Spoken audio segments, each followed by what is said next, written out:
Hello दोस्तों, आज हम लोग कक्षा 10 के 1.1 के बेसिक क्लास को करेंगे। कक्षा 10 के 1.1 में यूक्लिड विभाजन एल्गोरिथम है। तो आज हम लोग जानेंगे यूक्लिड विभाजन एल्गोरिथम है क्या। कुछ उदाहरण आपके सामने मैं प्रस्तुत करता हूँ, आप ध्यान से देखेंगे। जैसा कि मान लेते हैं कोई संख्या है, कोई धनात्मक पूर्णांक है, एक 10 है और एक 15 है। सपोज करिए, मान लेते हैं कि एक दो संख्याएं हैं 10 और 15। तो यूक्लिड विभाजन एल्गोरिथम का एक ये रूल होता है कि जो बड़ा है उसको हम लोग ए मान लेते हैं, जो छोटा है उसको बी मान लेते हैं। चलिए अब इसको भाग देते हैं। तो कैसे देंगे? तो जब भी देंगे बड़े वाली संख्या में छोटी वाली संख्या को भाग देंगे। कितने बार में लगेगा? एक बार में। घटाएंगे 5 1। अब यहां पे ध्यान देंगे, आप देख रहे हैं जब हमने बड़ी वाली संख्या में छोटी वाली संख्या को भाग दिया तो शेषफल 5 आया। तो जो बड़ी वाली संख्या थी अर्थात 15, उसको तो ए कहते हैं। छोटी वाली संख्या जिसे हमने भाग दिया इसको बी बोलते हैं, और यहाँ जो भागफल है उसको क्यू बोलते हैं। शेषफल को हम लोग आर से सूचित करते हैं। शेषफल को आर से सूचित करते हैं। तो एक आप लोगों ने एक सूत्र पढ़ा होगा, वह सूत्र है, आपने ये सूत्र पढ़ा होगा। कौन सा सूत्र? तो भाज्य बराबर भाजक गुना भागफल प्लस शेषफल।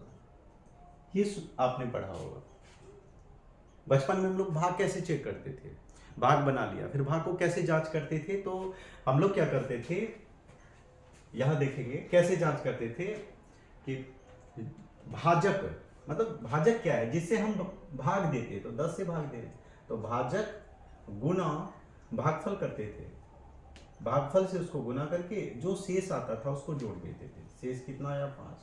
तो 10 गुना 1 करेंगे तो 10 आएगा। 10 + 5 हम कहेंगे 15 होगा। हमारा ये बीच वाला निकल जाता था, हम कह देते थे हाँ हमारा भाग सही है।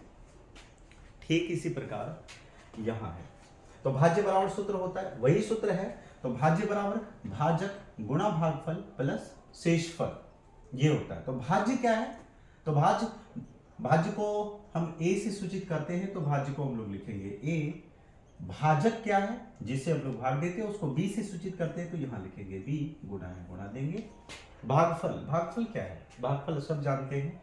भागफल को हम लोग क्यू से सूचित करते हैं। प्लस है, प्लस देंगे। शेषफल को हम लोग आर से सूचित करते हैं, तो यहाँ पे लिखेंगे आर। अब ध्यान देंगे, ए बराबर गुना हुआ, हम कहेंगे पी क्यू प्लस आर। ए बराबर बी क्यू प्लस आर। अब देख रहे हैं ए बराबर बी क्यू प्लस आर। अब ए बराबर बी क्यू प्लस आर हो गया। अब यहां पे हम देखेंगे, जहां एक और चीज मैं आपको बताने जा रहा हूं। अब यहां देखेंगे, जैसा कि हमने संख्या ली है, एक 10 है और एक 15, ये दो संख्या है। तो हम भाग देते हैं, 10 को 15 से भाग देते हैं तो एक बार में भाग लगता है। शेष कितना आया? 5 आया। शेष 5 आया। तो हम ये देखते हैं जो बी है, जिसे भाग देते हैं उसको बी से सूचित करते हैं, शेषफल को आर से सूचित करते हैं। जो बी जो है, बी हमेशा आर से बड़ा होता है, हमेशा आर से बड़ा होता है। इन बातों का एकदम विशेष ध्यान देंगे। बी हमेशा आर से बड़ा होता है। बी हमेशा किससे बड़ा होता है? आर से बड़ा होता है। अब देखेंगे ध्यान से। अब किसी भी संख्या, मान लीजिए किसी भी संख्या को हम लोग भाग देते हैं, किसी भी संख्या में देते हैं। सपोज करिए हमने यहाँ 10 और 15 रखा है, 10 को हमने भाग लिया तो 10, बी कितना है? 10, और आर कितना हो गया? 10 से कम। आर 10 से कम 5 आया। तो हमेशा एक चीज याद रखेंगे, जो हमारा बी होता है, बी हमेशा आर से बड़ा होता है। बी हमेशा आर से बड़ा होता है। और आर क्या होता है? आर कभी कभार आप देखते होंगे, जैसे आर है, आर 0 से बड़ा होता है। आर 0 से क्या होता है? बड़ा होता है, और कभी कभार ऐसे होते हैं कि 0 के बराबर भी हो जाता है। जैसे जैसे मान लीजिए यहाँ पे, जैसे मान लीजिए एक संख्या है, 4 को हमने 12 से भाग दिया, तो 4 तिया 12, पूरा पूरा भाग लग गया।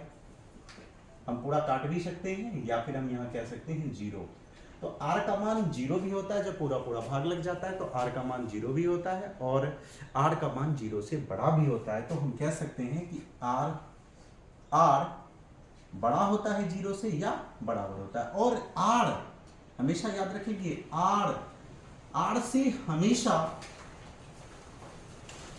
हमेशा बड़ा होता है b, हमेशा याद रखिए, r से हमेशा बड़ा होता है b। तो ये हमारा यूक्लिड विभाजन एल्गोरिथम था। तो हम यहां कह सकते हैं जहां r 0 से बड़ा होता है, या ये जो चिन्ह देख रहे हैं ये बराबर का चिन्ह, या बराबर होता है, इसको सीधा लिखेंगे हम लोग, 0 से बड़ा होता है r, या 0 के बराबर होता है, और r से हमेशा बड़ा होता है b। आप यदि आपको ये कंसेप्ट समझ में आ जाए तो हम लोग यूक्लिड विभाजन एल्गोरिथम के 1.1 के सभी सवालों को कर सकते हैं। आज की वीडियो में इतना ही। यदि आपको वीडियो पसंद आए तो हमारे वीडियो को लाइक करें, शेयर करें, और हमारे वीडियो को सब्सक्राइब करना ना भूलें, ताकि क्योंकि हम लोग इसी तरीके के टेक्निकल वीडियो, तरह तरह के वीडियो हम लोग बनाते हैं, और ताकि आपको बोर्ड एग्ज़ाम करने में सहयोग मिले। धन्यवाद।